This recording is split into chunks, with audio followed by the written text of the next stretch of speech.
Hey folks, so I'm going to do a kind of a deep dive with a focus on cosplay and the details so that you all can see everything that there is to see on the Heavy Mandalorian sideshow Hot Toys figure. So kind of the plan here is I'm showing him posed right now, which is very similar to the poses that they've released. To be honest with you, this guy's not super posable because of all the heavy armor and the big parts. So there's not a lot you can do posing wise with him, but I'm gonna take all the weapons off and the jetpack off and stuff like that, so that you can really see kind of how things go together and how things look, and get some good details. So I'm gonna do a lot of pausing and cutting, and I want to caveat here that this is by no means the be all end all for cosplay for this character. This is just to give you an idea of what this toy looks like and kind of what my mindset was with a lot of the details that I've put into my cosplay that I'm building for him, so that you can kind of get some ideas from that. So I'm gonna pause there and start working, taking apart, and start showing you all the details. All right, so I'm going to start off here by going through some of the accessories. So this is the jetpack. So you can get a good idea of what it looks like from all the different angles.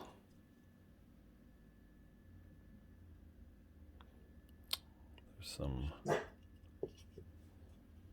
details in here that are not obvious when you're looking at the pictures that are online of this character that Hot Toys or that Sideshow released.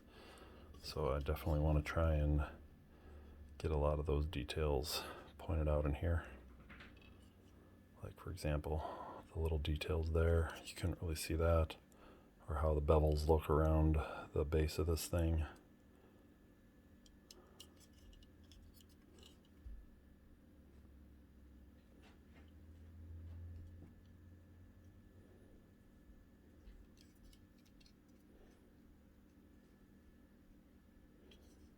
There's some little circles underneath the underside of that. These pegs over here, there's 3 pegs here, but only that bottom black one appears to be used to hook the gun to it. So it just kind of clicks onto there and rests. I don't think that's going to work for the actual cosplay because it's probably going to be too heavy.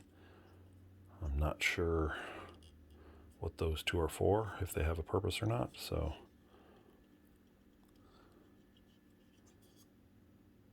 there's a smaller one on that side, but there's also like that detail on the back side of that piece right there,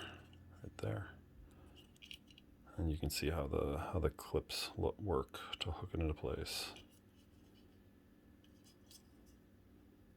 Okay, so that's pretty much it for that. Alright, so next I want to show you the vibro blade. So it's pretty small, but I'm getting close here and get some good detail. That little piece, I can't get a focus on it. That little piece right there on the handle, I could not see in any other reference images, so I don't have that on mine yet. I might design that and kind of put it on as just an attachment on the outside surface, but some good images here from different angles, as best as I can at least, for how my camera here will focus. And an important note here is the shape of the blade. The way at the tip, it kind of has this extra wide section over there. I did not build mine like that. This is my vibro blade. This is my handle. And here's my blade, and you can see at the top I've got an even taper on both sides because I couldn't see that in the reference when I was building it, so people might want to take note of that. But I also did this hose looking thing. I did mine with an actual rubber hose here, and then the little button in the middle of that is like a screw. I thought I could see screw, the flathead screw thread in there, so I found these little Chicago screws to put in there, which I think works pretty good. I did not have the little ring around the outside of this piece, was not there in the original released prototype of this that they sent and put out images of, so I did not catch that either. also the shapes of this area are a little different. They simplified it down for the final release. I don't know if that was to make it easier to produce or what, but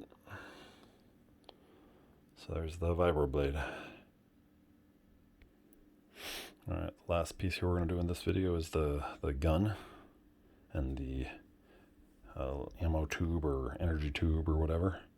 So I'm just going to get in here and do good shots as straight on as I can get of the entire thing of all four sides. So this is the top.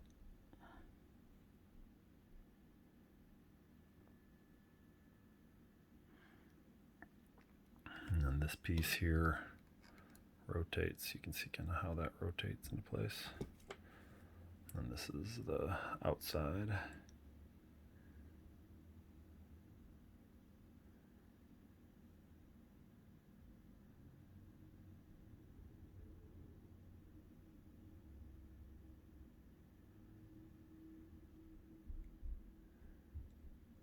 And then this is the bottom. You can see how that rotates around there.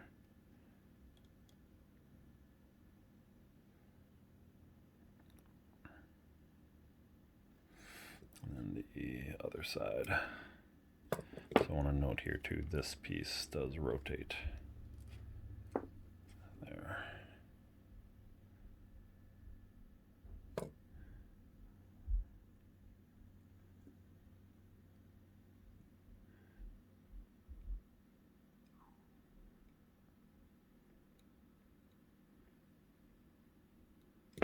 And then just kind of a good look at the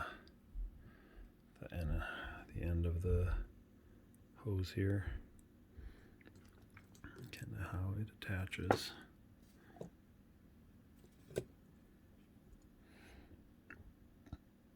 There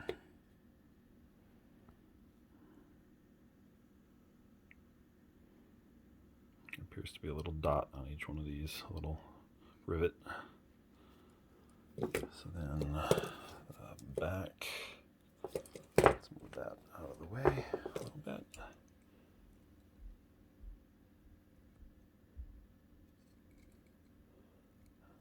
Let's get a good shot here of the handle with the strap out of the way.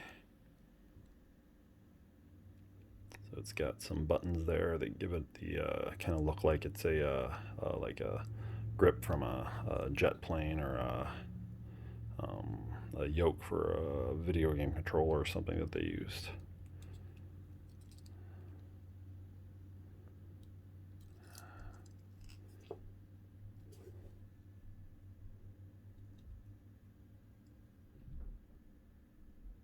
So these actually look like, looks like it's got like segments in the barrels, like lines going up and down. I don't know if that's for the production of them from a molding standpoint or if that's actually in the design, but it's an interesting thing to note.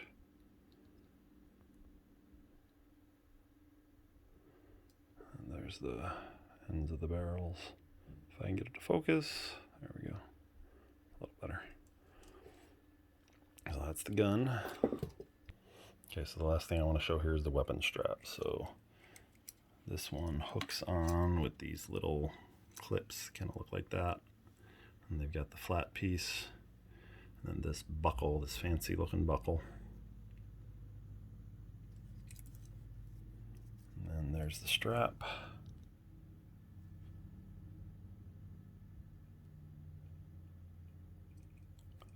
As far as I can tell, it's pretty much identical on both sides as far as stitching and design, and then that end's the exact same as the other end.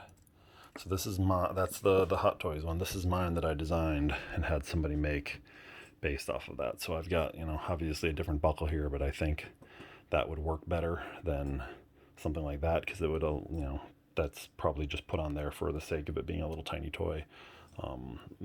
These are a lot shorter on mine from what I could tell from there, but mine's adjustable, so I think that, that makes up for it. I put this piece in here which is not on there. There's no extra buckle in there. So I put that in there so that it'd be adjustable. And the other big difference is these clips here. If you compare mine to the toy, I think I got them pretty good. The toy got flattened out a lot, and it doesn't look like it has nearly as much detail.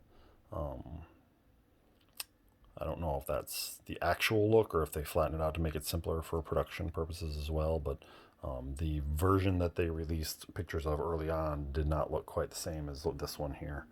It had a lot more detail into it and depth to it specifically. You can see mine's got a lot more height to it.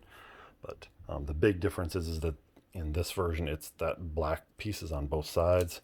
And on mine, I didn't know that it was on there, so I only put it on one side. So that's a little bit of an inaccuracy. And then on the strap, on mine, main part of the strap, it looks pretty much the same as theirs.